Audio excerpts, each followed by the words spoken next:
estar siempre bajo esa disposición de seguir recibiendo cada día más del Señor. En eso está, definida nuestra fe, porque todo esto es por fe. Nosotros vinimos a este lugar por la fe.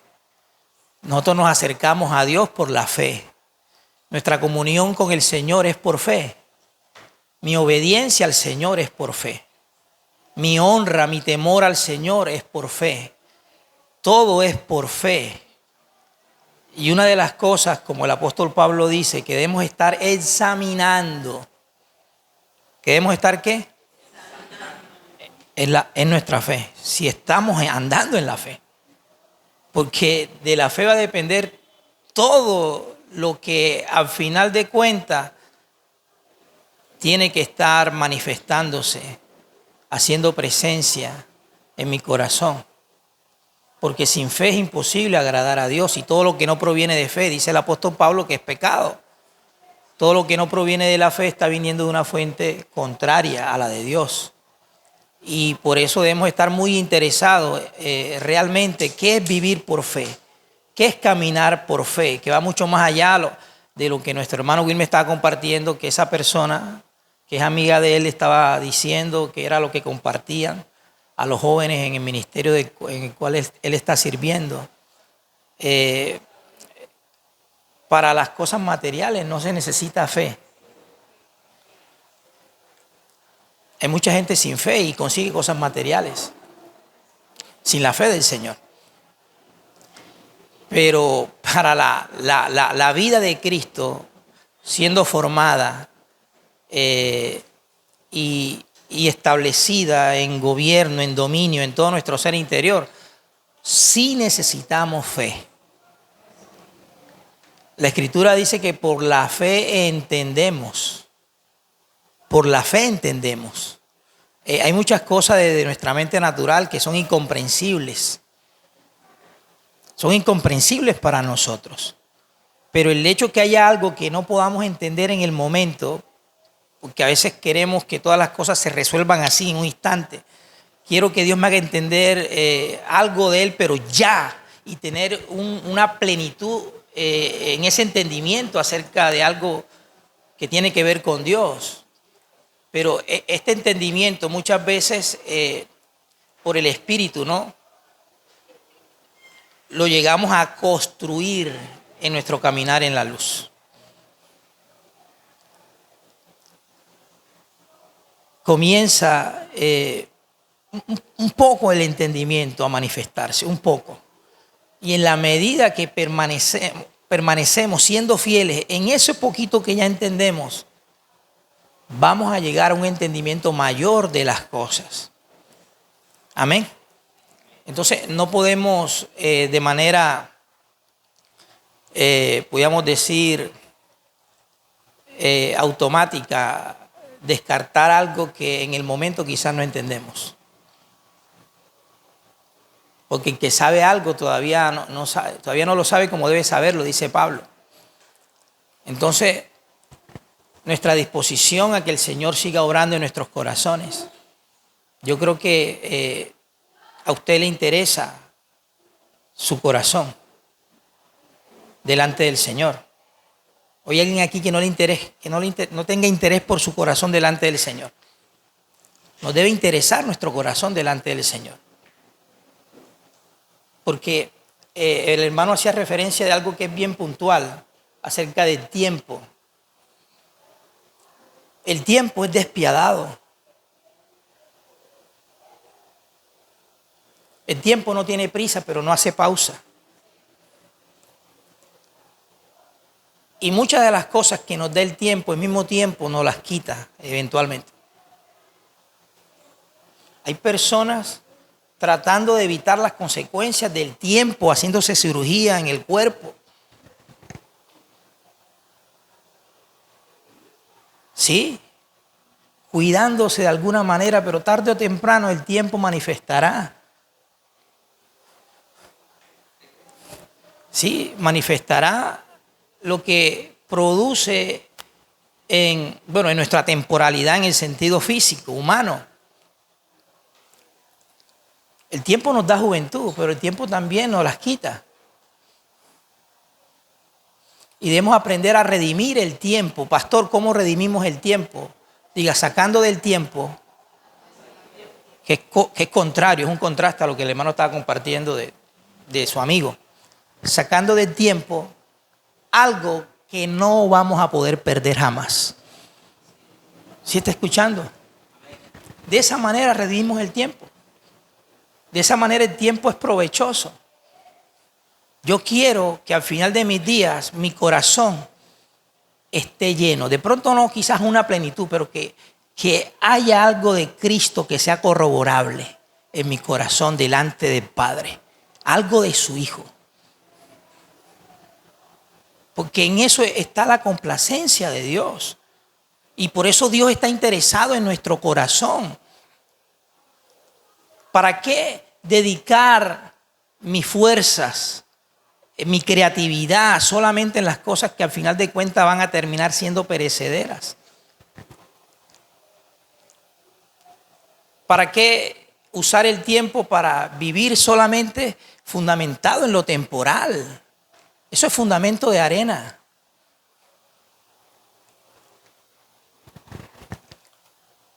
Yo quiero estar fundamentado en la palabra de Dios, que es Cristo mismo, el Verbo eterno. Yo quiero vivir cada día más a Cristo. Y por eso, bueno, de esto depende mucho lo que escuchamos y en lo que somos enseñados. Porque toda enseñanza que venga del Espíritu debe llevarme a tener presente algo. ¿Cómo voy a vivir el día de hoy? En lo que yo soy enseñado me lleva a ese pensamiento y a esa conclusión. ¿Cómo voy a vivir el día de hoy? ¿Qué cosas voy a permitir en mi corazón y qué cosas no? Hay enseñanzas, escuche, que llevan a las personas a descuidarse en ese sentido. No interesa el corazón ni lo que estés permitiendo en la administración de la tierra donde Dios está buscando incrementar su semilla. No interesa. Entonces, cuando Cristo enseñaba, tomándolo a Él como nuestro máximo referente, y de hecho lo hablaba un poquito el día que estábamos allá visitando a los familiares de nuestra hermana Nuris, Cristo nos dejó una gran enseñanza, bueno, muchas cosas, muchos aspectos, pero principalmente que era posible aquí en la tierra vivir una vida conforme a la voluntad de Dios, porque Él vivió conforme a la voluntad de Dios. Es posible vivir una vida conforme a la voluntad de Dios. Eso no es imposible, es posible. ¿Es posible en qué realidad? En la realidad misma de su espíritu, en el espíritu en que caminó Cristo, en la naturaleza en la que anduvo Cristo, que es la misma naturaleza de la cual Él por su gracia ahora nos ha hecho participantes. O sea, en Cristo estaba, escuche, en Cristo estaba en cierta medida lo que en nosotros ahora hay. Porque el Espíritu, que dice la Escritura, que Él fue guiado al desierto, en Lucas 4, a ser tentado, dice, fue guiado por el Espíritu. Y dice que volvió en el poder del Espíritu. Así comenzó su ministerio, en el poder del Espíritu. Bueno, ese mismo Espíritu que le llevó al desierto, y cuando Él regresó después de ser tentado por Satanás, dice que volvió en el poder de ese Espíritu. Es el mismo Espíritu que tú y yo tenemos. Nosotros no tenemos un espíritu diferente al que tuvo Cristo, ni el que estaba en Cristo, ni el que estaba en los apóstoles. Tenemos el mismo espíritu. Y si ellos caminaron conforme a la voluntad de Dios, para nosotros también es posible caminar conforme a la voluntad de Dios. Pero debemos descubrir, escuche, descubrir en dónde es que eso es posible. Porque esto no es solamente escuchar una enseñanza y porque esa enseñanza le hallé sentido a lo que me enseñaron. Y hay una emoción que se manifiesta dentro de mí y wow, sí, me gustó eso. Pero pasan unas cuantas horas y ya se me olvidó. Sigo viviendo mi vida como venía viviéndola. O sea, eso no tiene sentido.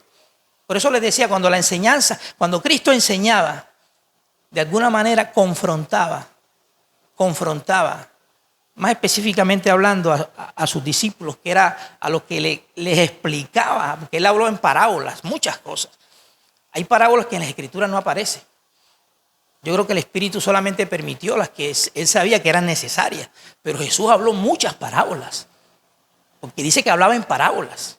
¿Y a quién les explicaba las parábolas? A sus discípulos. Entonces, esas enseñanzas de Jesús llevaban a los apóstoles, a sus discípulos en ese momento, a reflexionar cómo tenían que vivir su vida. Cada vez, o sea, cuando usted se levanta todos los días, tienes que reflexionar cómo voy a vivir el día de hoy delante del Señor. Si cualquier enseñanza que no te lleve a ese pensamiento no puede venir del Espíritu.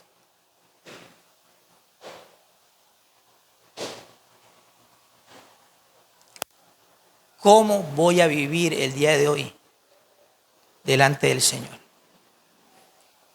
Y me estoy refiriendo precisamente a nuestro corazón. Porque hay un crecimiento que Dios reconoce. Hay un crecimiento que Dios reconoce. Dios desde su perspectiva sabe, Dios sabe cuál es el verdadero crecimiento. Dios lo sabe. Y debemos, como yo esta semana hablaba con alguien y le hacía esa pregunta, ¿qué sería desde la perspectiva de Dios un verdadero crecimiento en la gracia? ¿Qué sería desde la perspectiva de Dios un verdadero crecimiento en la gracia? Porque en este sentido muchas veces, amados, somos confundidos. Muy sutilmente, en muchos casos somos engañados. Porque asumimos que el verdadero conocimiento está en la acumulación de ideas, en cosas nuevas que ahora sé, que antes no sabía. Y pensamos que estamos creciendo porque estamos acumulando algo que antes no habíamos oído, pero que ahora recibimos y añadimos, ¿no?, a nuestro entendimiento eso. O en términos externos, hablando ministerialmente, que el crecimiento es porque éramos 20 y ahora hay 40 en la congregación. Estamos creciendo. Y no estoy diciendo de que Dios no pueda traer una multiplicación de personas en una congregación. Pero muy comúnmente la tendencia es, escuchen, en el caso de muchos, la tendencia es a buscar cada día en ser más entendidos en algo nuevo que en la purificación del corazón. La gente busca saber algo nuevo y se interesa más en eso que en la purificación del corazón.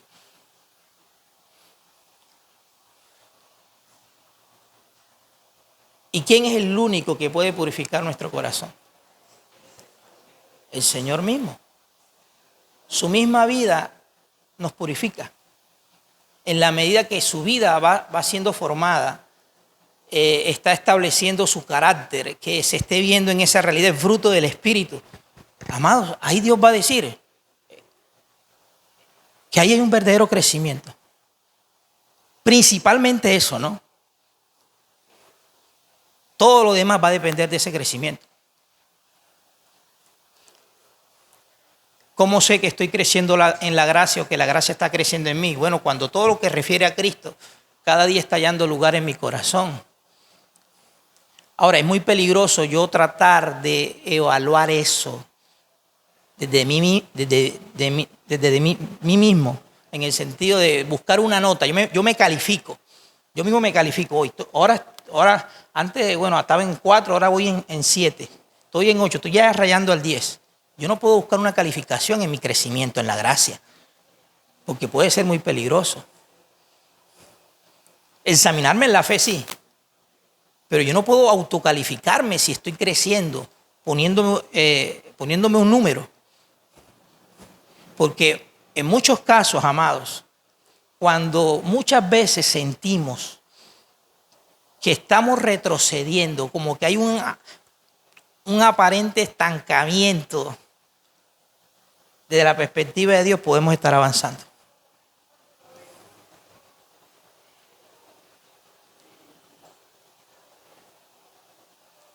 Porque la gracia, diga, si el crecimiento es en la gracia, como la Escritura lo testifica, la gracia principalmente, amados, antes de venir a cualquier entendimiento, que Dios lo puede producir en un corazón. La gracia principalmente, cuando se manifiesta, busca hacernos débiles. O sea, un buen comienzo en el crecimiento de la gracia en nosotros tiene que ver con esto que acabo de mencionar. La gracia principalmente tiene que hacernos débiles. Yo sé que muchas enseñanzas hoy en día se enseña de que Dios busca hacernos fuertes. Dios busca hacernos fuertes.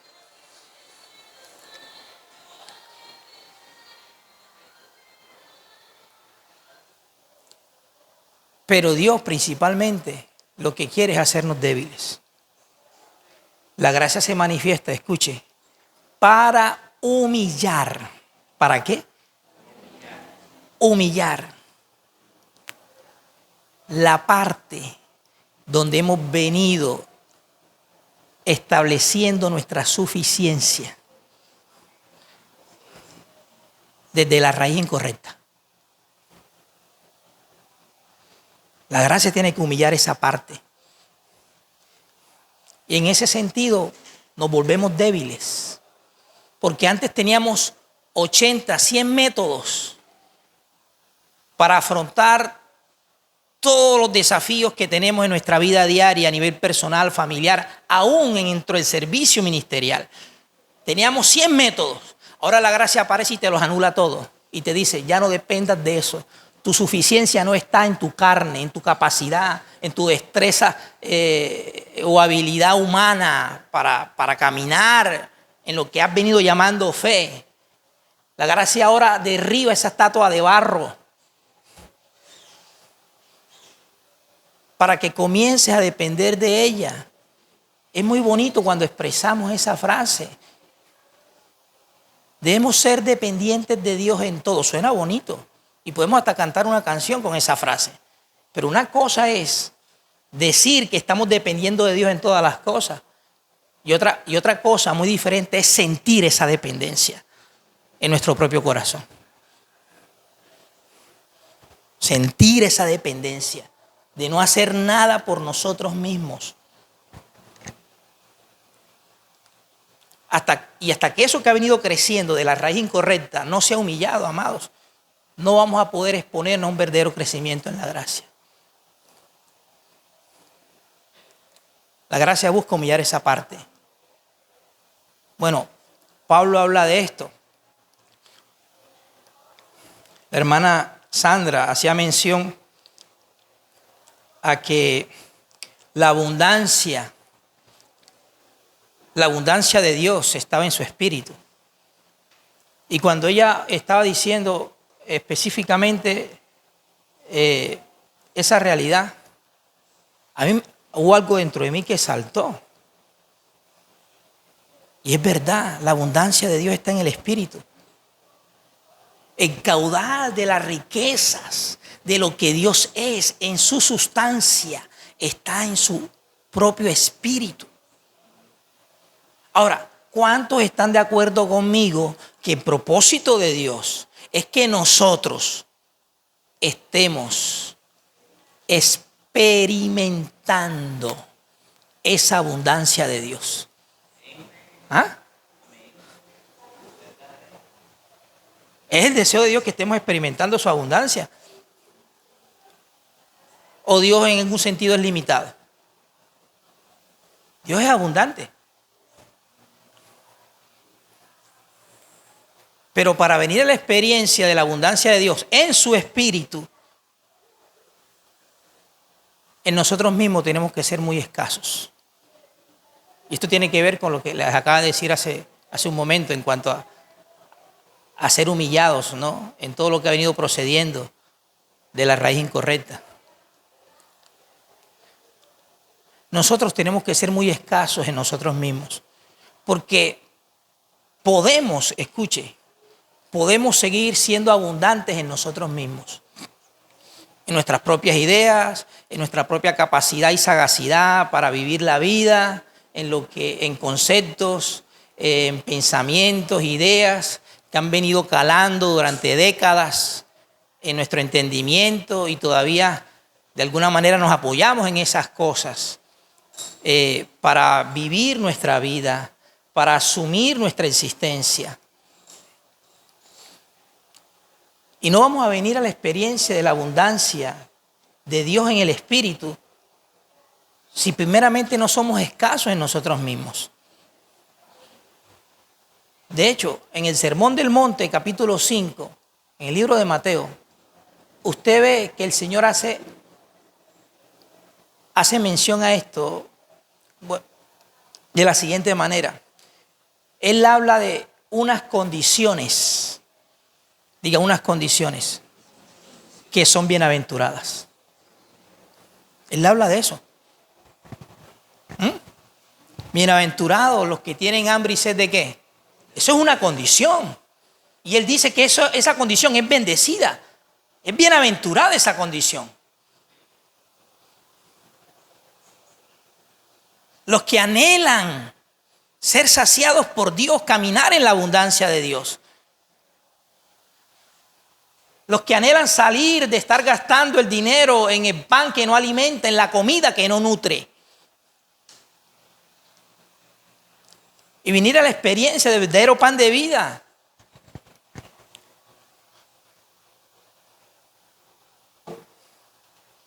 Habla de los pacificadores. Bienaventurados los pacificadores, porque ellos serán llamados hijos de Dios. En estos días yo tuve un roce con una persona y la otra persona me decía, pero ¿por qué eres así?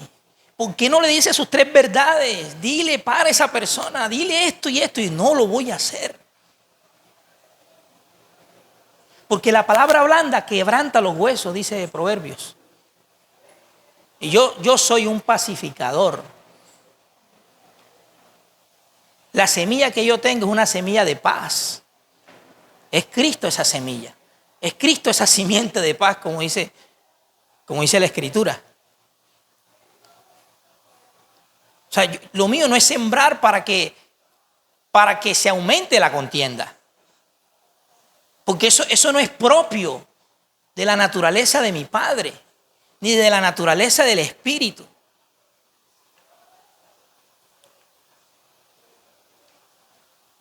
Entonces, Dios tiene que reducirnos, diga reducirnos.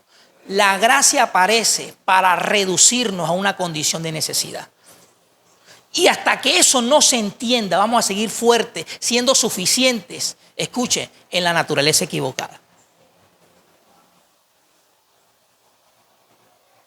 Tiene que reducirnos a una condición de necesidad. Llevarnos a vernos escasos en nosotros mismos. Que Dios nos quite las muletas.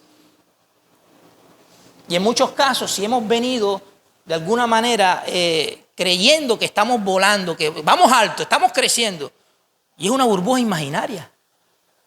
Y si la verdad parece como un alfiler para pinchar esa burbuja y dejarnos caer al suelo, hermano, dale gracias a Dios por eso. Es mejor retroceder y comenzar en lo que es verdadero que seguir avanzando en algo que de la perspectiva de Dios es falso. Es mejor. La gracia nos tiene que reducir a una condición de necesidad. Y ahí somos débiles. Porque hasta que no seamos débiles, Él no va a ser fuerte en nosotros. Si seguimos hallando nuestra suficiencia en la carne, jamás vamos a venir a la experiencia de la suficiencia de la gracia. Jamás.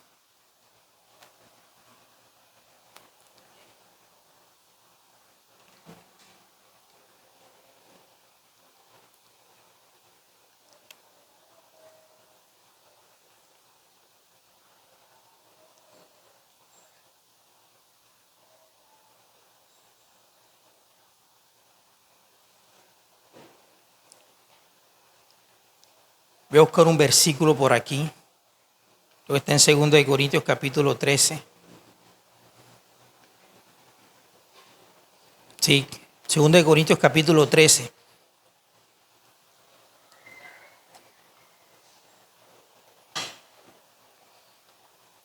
Versículo 1.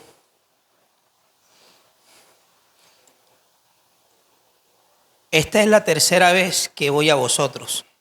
Le está escribiendo el apóstol Pablo a los creyentes en Corintios. Vuelvo y repito, esta es la tercera vez que voy a vosotros. 13:1. 2 Corintios capítulo 13, verso 1. Esta es la tercera vez que voy a vosotros. Por boca de 2 o de 3 testigos se decidirá todo asunto. Verso 2. He dicho antes y ahora digo otra vez como si estuviera presente. Y ahora ausente lo escribo a los que antes pecaron y a todos los demás, que si voy otra vez no seré indulgente. ¿No será qué? Indulgente. Pues buscáis una prueba, dice el apóstol, de que habla Cristo en mí, el cual, dice, ojo esto, el cual no es débil para con vosotros. ¿Es Cristo débil para con cada uno de nosotros? No, Cristo no es débil para con nosotros. Muchos pensamos, escuche, que la ausencia de cambio o de transformación en mi vida es porque, bueno, esto no lo decimos con palabras, pero muchas veces con nuestra actitud es lo que reflejamos. Que Dios no tiene poder para cambiarme. Y de esa manera le estamos diciendo que Él es débil. El Señor es débil, no tiene la capacidad de cambiarme. Yo voy a seguir siendo así siempre. Yo creo en Él, pero yo no creo que Dios pueda cambiar mi corazón. Yo me conozco, el carácter que tengo, mis debilidades, mis deficiencias. En toda circunstancia que, bueno, muchas veces se me presentan situaciones que me cogen sin estar preparado en mis emociones, en mis sentimientos, y reacciono con enojo, reacciono con ofensas. Pastor, yo tengo toda una vida de estar viviendo así, pero yo creo en el Señor y yo creo que yo voy a morir así, que yo no voy a cambiar. Él no es débil. Cristo no es débil. Ahora, Él experimentó, en verdad sí, Él experimentó una debilidad. Él experimentó una debilidad. Ahora vamos a ver. Pero el Cristo que tú y yo ahora tenemos, Él no es débil. Él no resucitó en debilidad. Él resucitó en poder.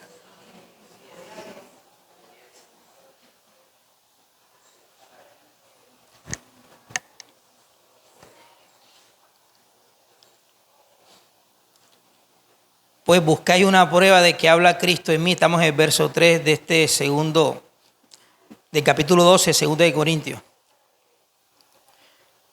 El cual no es débil para con vosotros, dice Pablo, sino que es poderoso en vosotros. Esta frase me encanta. Dios, Cristo es poderoso en nosotros. Él es poderoso. Bueno, pastor, porque una persona que ya ha recibido a Cristo no cambia.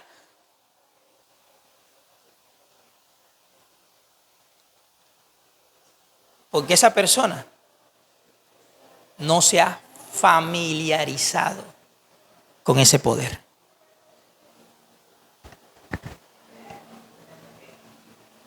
Porque no se le ha prestado la atención debida a ese poder. Porque lo que es el deseo Diga, el querer y el poder están garantizados en Dios.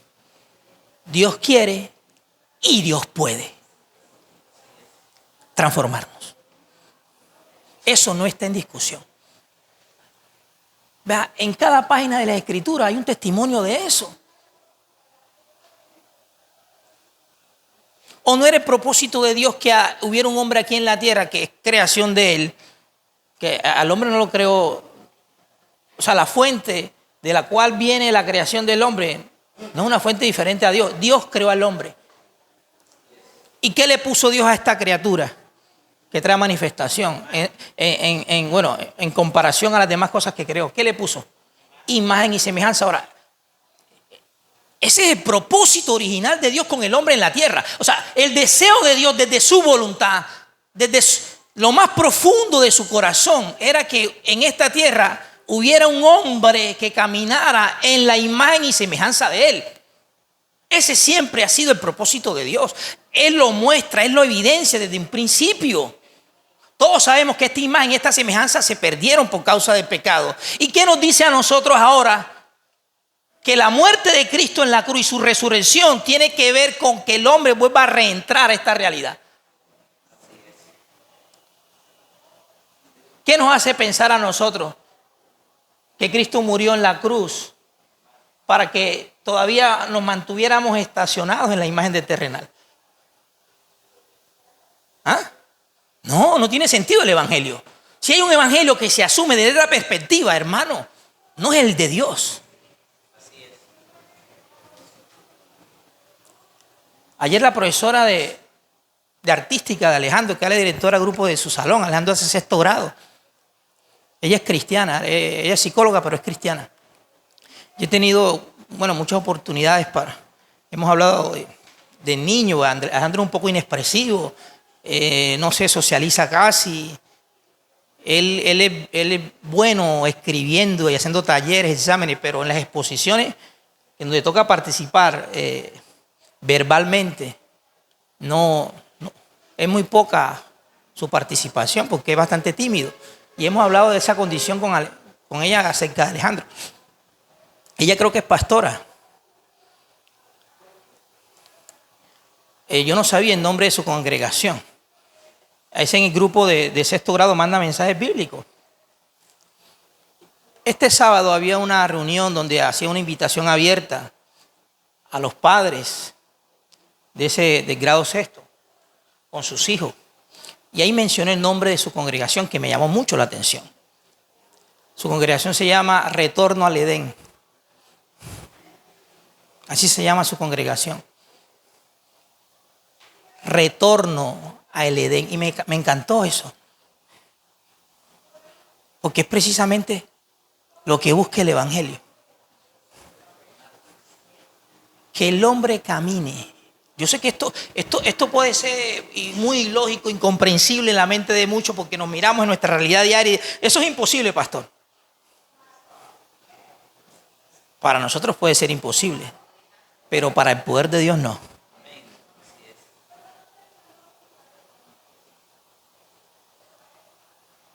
Dios busca en nosotros lo que Adán estaba expresando en un principio. Antes del pecado.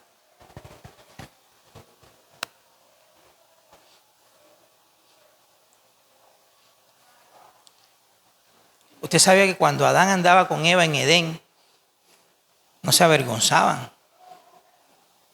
No había malos deseos. ¿Por qué? Porque Adán estaba caminando en la pureza de Dios. Estaba caminando en la santidad de Dios. Estaba caminando, escuche, en la inocencia de Dios. Pero ¿qué pasó después del pecado? ¿Por qué después del pecado buscaron hojas y se cosieron hojas para taparse? ¿Por qué? Diga, porque se abrió el ojo que abre la corrupción. Lo corrupto abre un ojo que ya no nos hace ver las cosas como Dios las ve. Comenzamos a ver las cosas de una manera distinta. El Evangelio busca, amado, cerrar ese ojo que abrió lo corrupto en nosotros. Hasta que ese ojo que abrió la corrupción en nosotros no sea cerrado, no se va a abrir los ojos que ven desde una inocencia. ¿Usted está escuchando?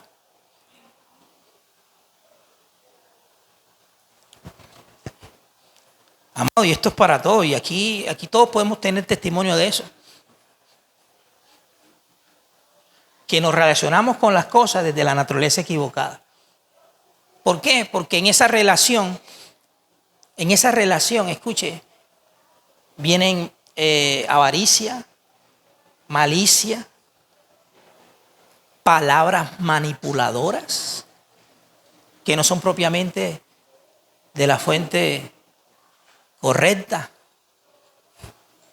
Dios creó todas las cosas y todas las cosas, escuche, el hombre podía relacionarse, muchas cosas bonitas que podemos disfrutar aquí en la tierra, pero desde la naturaleza correcta, desde la naturaleza del espíritu.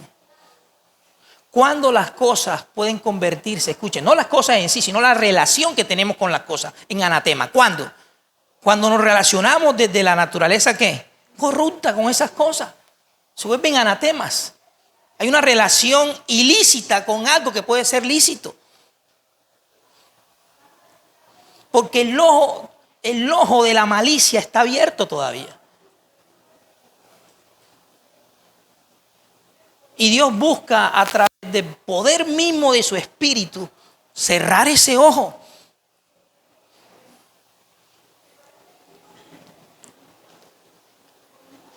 Para habilitarnos los ojos de Él. En los ojos de Él, habilitarnos en la participación de la perspectiva de Él. Cómo Él ve las cosas. Que Dios me tiene que enseñar cómo tengo que ver a mi esposa. Pablo dice que no podemos ver a nuestras esposas con pasiones y deseos desordenados, sí. Pablo dice eso. ¿Por qué lo dice?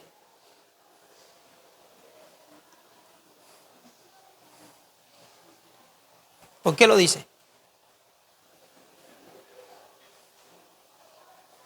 Porque te puedes relacionar con tu esposa de la naturaleza equivocada.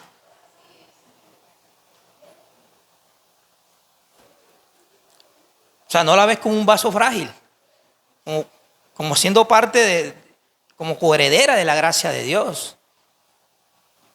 Como una mujer sabia que edifica la casa.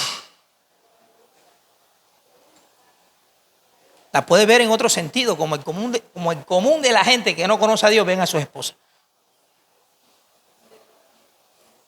Porque ese ojo está abierto.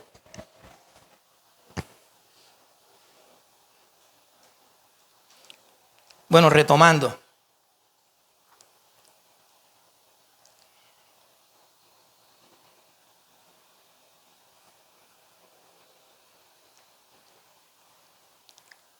Dice, el cual no es débil para con vosotros, sino que es poderoso en vosotros.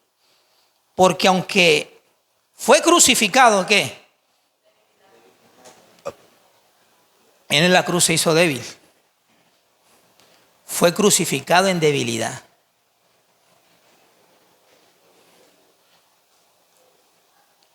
¿Dónde fue crucificado el Señor? Diga, en una cruz. ¿O no?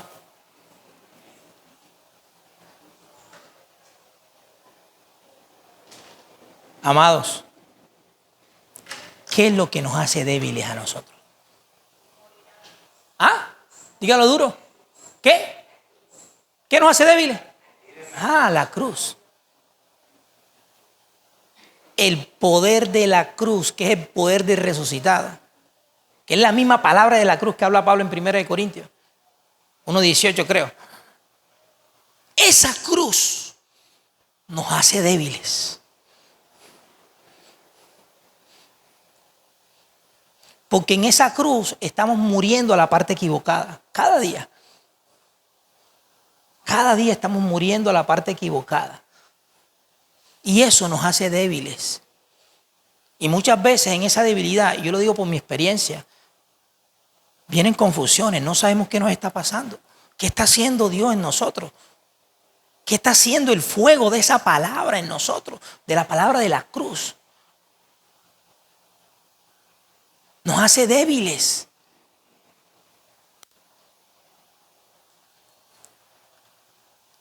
Pero Dios tiene que hacernos débiles para eventualmente fortalecernos en nuestro hombre interior a través del poder mismo de su gracia, como dice aquí en Efesios capítulo 3, versos del 14 al 19, que es el que por medio de su espíritu, dice, nos hace o fortalezca por medio de su espíritu en nuestro hombre interior. Dios tiene que hacernos débiles hasta que no entendamos que debemos permitir que la gracia nos reduzca a una condición de necesidad. Amados, vamos a seguir fuertes en nosotros mismos. Vamos a seguir siendo abundantes, pero en nosotros mismos, no abundantes en el Espíritu de Dios. Y la gracia comienza a manifestarse en este sentido para que nosotros mismos seamos escasos. No hay nada que yo pueda hacer hoy que dependa de mí. Ese es el pensamiento que tiene que estar reinando en nuestro corazón.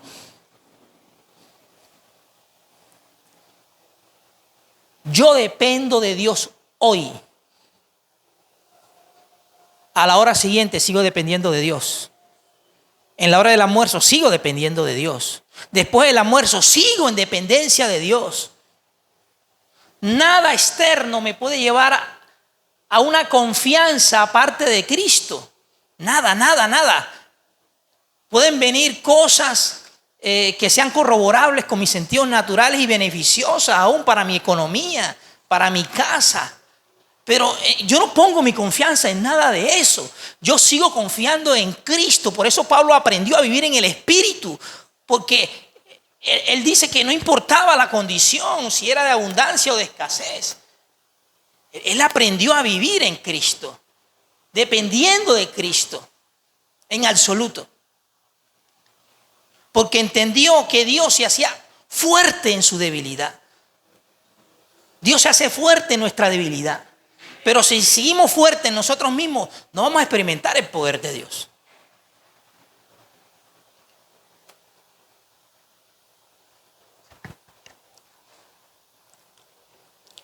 Porque aunque fue crucificado en debilidad, vive por el poder ¿de qué? De Dios. Dice que él fue llamado hijo de, dice Romanos 1, que él fue llamado hijo de Dios con poder por el Espíritu de santidad. Esa es una de otras frases que me encanta. Fue llamado hijo de Dios con poder por el Espíritu de santidad.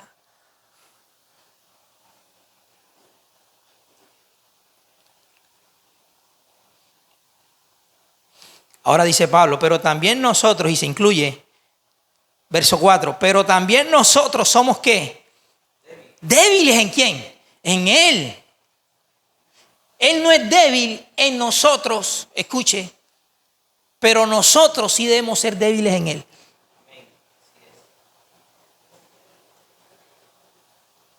Amado, esto es puntual si en verdad queremos experimentar un verdadero crecimiento de la gracia. Porque en esta debilidad muchas veces sentimos que estamos retrocediendo, que estamos creciendo pero hacia abajo.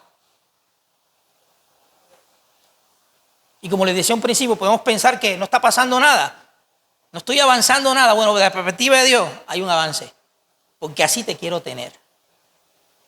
Yo cuando comencé a experimentar esta debilidad, al comienzo de este proceso no entendía. Las cosas externas comenzaron a perder valor. Iba a trabajar por inercia. comía por inercia, pasaba llorando en el baño de mi casa, cambiándome llorando delante del espejo, en las tardes llorando. No sabía si era de día o de noche. Llorando porque había algo dentro de mí que no podía explicar. Era Dios reduciendo mi suficiencia en la carne, reduciéndola. Y Dios tiene que hacerlo.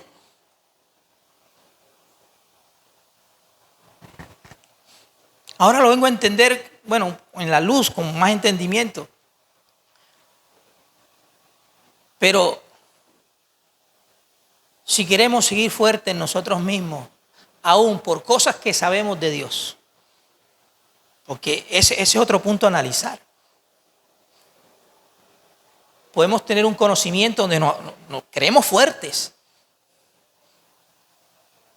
y no necesitamos que nadie más nos enseñe, porque esto es lo que yo creo. Esto es lo que he venido siendo el fundamento de mi fe durante muchos años. Yo no voy a renunciar a esto.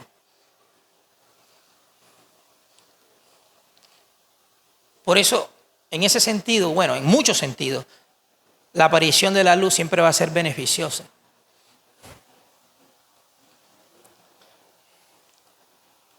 ¿Por qué va a ser beneficiosa? Bueno, si lo que hemos venido considerando de Dios ha venido de Dios, la luz nos afirmará allí.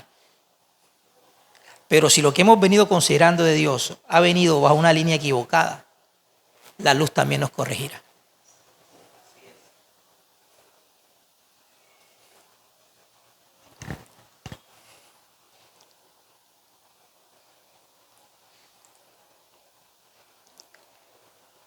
Pues también nosotros somos débiles en Él. Ojo. ¿Pero qué? ¿Cuál es el propósito de que Dios nos haga débil? Diga, vivir. Que hay una experiencia con la vida, donde está la abundancia de Dios. Por eso Él mismo dijo en Juan 10, yo he venido para que tengan vida y vida ¿qué? En abundancia, pero esta vida abundante ¿está dónde? En el Espíritu. Está en el Espíritu.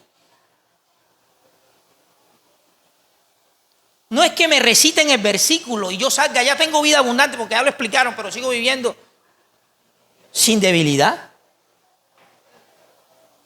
Sigo siendo abundante en mí mismo, en mis propios recursos, en lo que he aprendido aparte de la gracia. No tiene sentido. La idea es que vivamos con Él por el poder de Dios, para con nosotros. ¿El poder de Dios es para qué? Para con nosotros. ¿En quién? En Cristo, porque Cristo es poder de Dios. La palabra de la cruz es poder de Dios. La gracia de Dios es poder de Dios. Ese poder para con nosotros es para hacernos débiles primeramente, para que vivamos con Él. Caminemos en una experiencia donde estemos viendo el fluir, el caudal de esta vida, manifestando en nosotros lo que Dios es por naturaleza, y que seamos testigos que eso está fluyendo, que eso está brotando en mis pensamientos, que eso salta por mi boca, en mi expresión de vida, se esté viendo lo de Dios. ¿Por qué? Porque descubro como Pablo que me conviene más andar en debilidad que andar en mi fuerza propia. Porque en mi debilidad, ¿qué? Dios se hace fuerte. Amén. Que en mi debilidad Dios se hace fuerte.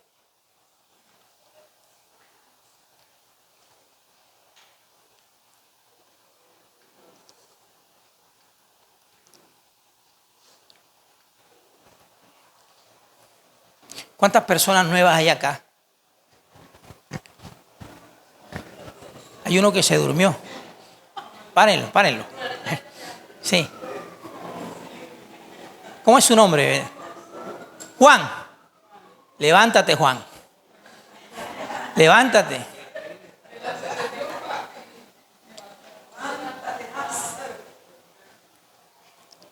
Y bendecido. Enrique, Luis y Juan. ¿Quién más vino por primera vez hoy? ¿Quién los invitó? ¿De dónde vienen? Disculpe que les pregunte. Ah, de la Campiña. ¿Tienen algún conocido en la congregación? No. Entraron por casualidad. Bueno, no fue casualidad. Ok. Póngase sobre sus pies.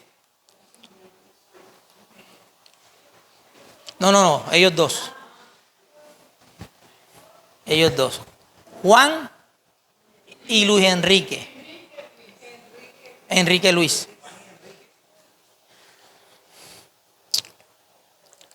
Les puedo decir algo de parte del Señor. Y tiene que ver precisamente con lo que Él es.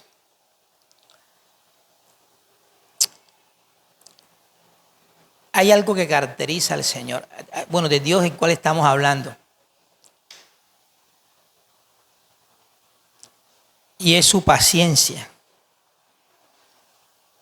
Diga, su paciencia. De hecho, yo iba a hablar de eso un poco hoy, pero de lo que es la paciencia. Pero quiero leerles un versículo.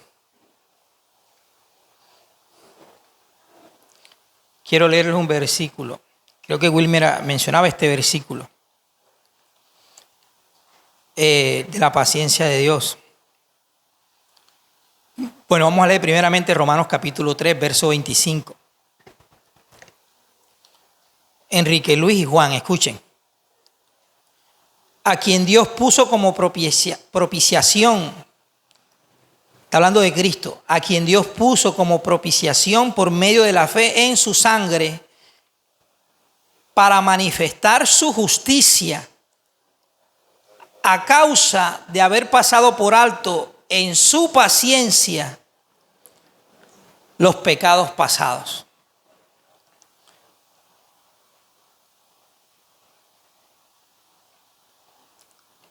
O los pecados de nuestra ignorancia. Vamos al capítulo 2 de Romanos. Romanos capítulo 2, verso 4. ¿O menospreciáis las riquezas de su benignidad? Escuche, paciencia.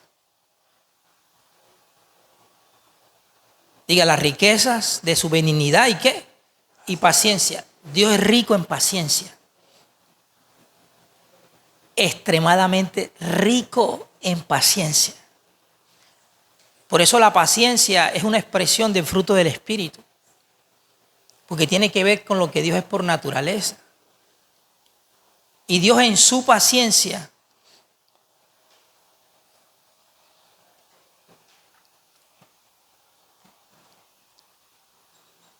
ha pasado por alto nuestros pecados pasados.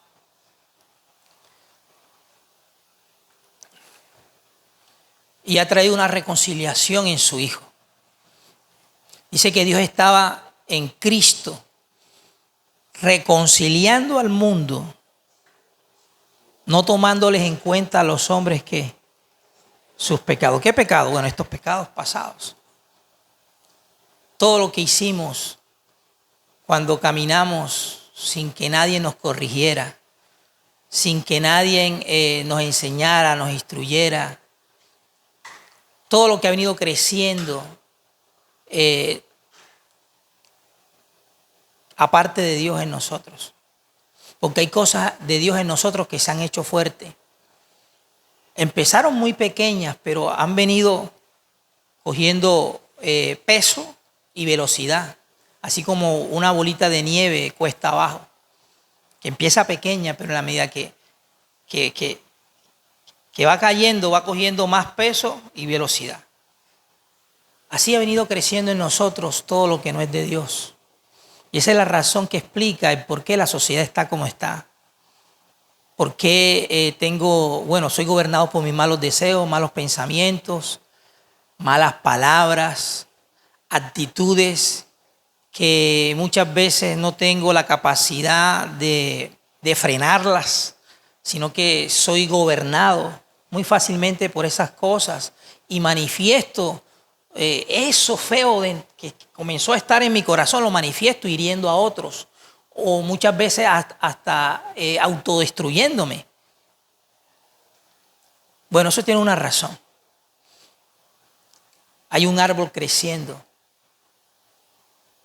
en los hombres, como Juan el Bautista lo dijo, porque Juan vino a preparar camino al Señor. Y dentro de las buenas nuevas que Juan anunciaba, escuche, en esas buenas nuevas están incluidas exhortaciones. Las buenas nuevas de Dios incluyen exhortaciones. Yo no tengo el versículo, cuando tenga la oportunidad se los voy a buscar, pero las buenas nuevas de Dios, el Evangelio incluye exhortaciones. Mucho no nos parece eso, no, las buenas nuevas no incluyen, hay exhortaciones. Juan anunciaba las buenas nuevas, dice la Escritura, con muchas exhortaciones. Y Juan aparece diciéndole a su generación que en ellos había un árbol que no venía de Dios, que no tenía a Dios como fuente, un árbol malo, que daba un fruto malo. Y el Evangelio lo que estaba proponiendo, preparándole la venida al Señor, Juan lo que estaba proponiendo era que este Evangelio vendría a traer un hacha. Un hacha para ser puesto en la raíz de ese árbol.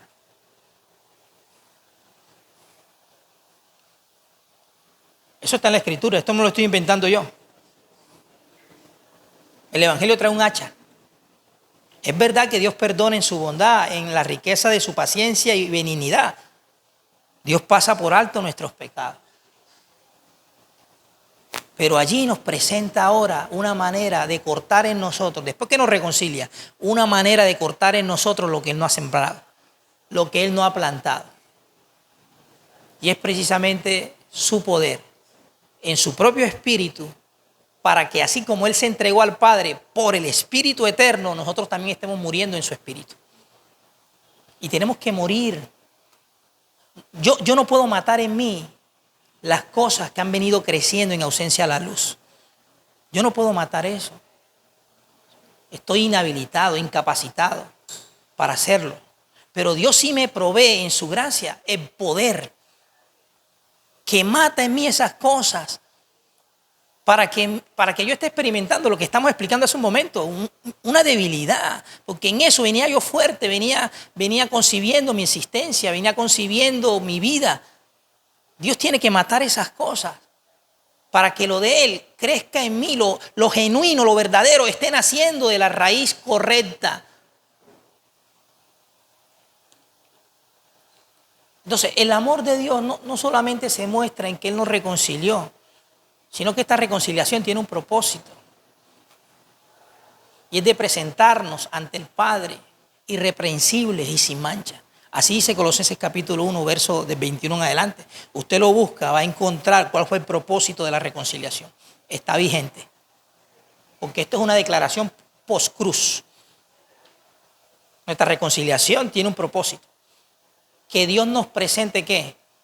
Limpio y sin mancha delante de Dios. Por eso abrió un camino, la cruz abrió un camino nuevo y vivo, que es el camino que habla Mateo 7, el camino angosto. Ese camino fue habilitado por la obra de la cruz para que nosotros estuviéramos saliendo de un hombre para la experiencia de otro hombre. ¿Sí me dio a entender? O sea, que estuviéramos saliendo de la imagen del terrenal para la experiencia de la imagen de ¿qué? Del celestial. Eso dice Pablo. Entonces, Juan y Enrique Luis, Dios ama a sus almas, porque sus almas fueron diseñadas para el gobierno de Él, para los deseos de Él, para la voluntad de Él. Pero en nuestras almas, escuche, cuando damos nuestros primeros pasos en el Señor, en nuestras almas hay algo que tiene que ser desplazado, precisamente para la experiencia de lo que Dios quiere ver esparcido o extendido en nosotros. A Dios le interesa sus almas. Dios no viene, escuche, ni aparece para condenar sus almas, no. Dios aparece para condenar lo que ha venido gobernando sus almas, que es diferente. ¿Sí me da a entender? O sea, Dios no aparece porque Dios ama las almas y dice que el propósito de Dios es que todos los hombres sean salvos y vengan al conocimiento de la verdad. ¿Por qué al conocimiento de la verdad? Porque yo he podido venir en una vida fundamentada en falsedad, en mentiras. Y Él a la verdad aparece con el propósito de traer libertad, que seamos libres precisamente de ese mal árbol que da frutos malos. Y es allí donde está el interés de Dios, en su corazón, en sus almas, porque quiere reinar en ustedes. Allí Dios hace aparecer su luz, para que la luz misma los guíe fuera de toda tiniebla, que en sus almas en este momento estén abundando. Ahí aparece la luz. Yo soy la luz del mundo. El que me siga no andará en tinieblas. Hay una esperanza para salir fuera de todo aquello que Dios desaprueba. Y es la luz del Señor. Esa luz, cuando le prestamos mucha atención y nos sometemos obedientemente a todo lo que ella nos indica, escuche, esa luz se convertirá en el maestro de ustedes. Les enseñará. Aprenderán una enseñanza no externa, sino interna, por el mismo Espíritu. Amén. Entonces, hay una salvación que está en la experiencia del Espíritu de Dios. Y debemos muy humildemente disponernos cada día a esa salvación que es por gracia, porque no es por lo que ustedes hagan. Dios la da gratuitamente. Por los méritos de su Hijo vinimos a la experiencia de esta salvación. Pero es una salvación que está definida en la misma vida del Salvador, en Cristo. En Cristo. Y esta vida no solamente nos salva, sino que nos está salvando. Y nos seguirá salvando en la medida que estemos permaneciendo en ella. Y de esa manera venimos a una experiencia interna con Dios. Dios es real, Dios no es una religión, Dios es la vida. Es la vida eterna. Pero esta vida eterna tiene un conocimiento, produce un entendimiento a través de su mismo Espíritu en nuestros propios corazones, para que de esa manera lo de Él sea lo que comience a crecer en nosotros. Que el árbol malo se ha cortado, pero que también el árbol bueno comience a brotar y a dar sus frutos. De esa manera experimentan una verdadera transformación en sus corazones. Amén. Y yo quiero orar dándole gracias a Dios.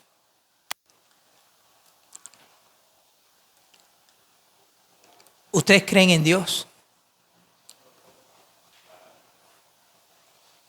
Él es su única esperanza. Lo que se experimenta en Dios no se experimenta allá afuera. No está en este mundo. No está en cosas visibles. No está en los deseos que podemos satisfacer de lo que este ámbito terrenal nos ofrece. Hay un placer mayor, hay un gozo mayor que tenemos que estar permitiendo en nosotros. Y es todo lo que viene directamente de Dios en nosotros. Lo que viene de Él. No por intermediarios. Él mismo lo produce. Él mismo guía, Él mismo dirige. Él mismo nos lleva a la experiencia de lo que Él es en su abundancia. De lo que está definido en su propio espíritu para cada corazón. Pero primeramente tienen que reconocer su necesidad de Dios. Porque Dios no los va a saciar si primeramente delante de Él son sinceros y reconocen que necesitan de Él, de su liderazgo, que necesitan del poder de su vida. Dios puede y Dios quiere llevarnos a una experiencia verdadera de transformación. Pero principalmente debemos reconocer que no podemos seguir actuando ni viviendo en nuestra propia voluntad. Porque lo que hemos venido afrontando hasta el día de hoy es consecuencia de estar haciendo nuestra propia voluntad. Exponernos a la voluntad donde está lo que es bueno, agradable y perfecto, que es la voluntad de Dios. Y esa voluntad de Dios es la que Dios quiere que ustedes conozcan, y no solamente conozcan, entiendan y experimenten. Amén. Así que vamos a cerrar nuestros ojos y vamos a darle gracias a Dios por la vida de Juan y de Enrique Luis. Padre, te damos gracias, Señor. En esta hora presentamos delante de ti estos dos jóvenes. No sé por qué habrán llegado acá, Señor, pero creo que es una oportunidad, Señor, para presentar el poder de tu evangelio en sus vidas. Que en ellos haya un corazón receptivo, Señor. Que puedan estar discerniendo tu voz, que tú les hables, que tú comiences a producir en ellos, Señor, lo que ellos por ellos mismos no pueden producir. Que ellos puedan comenzar a experimentar una sensibilidad, Señor. Una sensibilidad. Ahí sí sea un grado mínimo, Señor, en un principio. Una sensibilidad de lo que es tuyo, de lo que es correspondiente a tu naturaleza, de lo que es correspondiente a tu vida, de lo que es correspondiente a tu salvación, Señor. Y de esa manera puedan volver sus corazones hacia ti, Señor. En el nombre poderoso de Jesús. Así como el apóstol Pablo dice, Señor, yo oro en esta hora para que el mismo Dios que mandó que de las tinieblas resplandeciese la luz, sea el mismo que resplandezca en sus corazones. Para el verdadero conocimiento, Señor. En tu iluminación, en la faz de Jesucristo. Gracias, Señor, por la vida de Juan y por Enrique Luis, Señor. Háblales, Señor, háblales, recuérdales lo que han escuchado, Señor. Inquiétalos, que puedan verse, Señor, dentro de esa necesidad de ti, Señor. En el nombre de Jesús, Señor. Doy gracias por sus vidas. En el nombre de Jesús, repitan conmigo, Señor Jesucristo. Digas, Señor Jesucristo, creemos que tú has muerto, derramado tu sangre en la cruz y has resucitado para venir a traerme salvación. Yo quiero experimentar el poder de esa salvación en mi propio corazón. Guíame a esa experiencia en mi presente, en el nombre de Jesús. Amén y amén.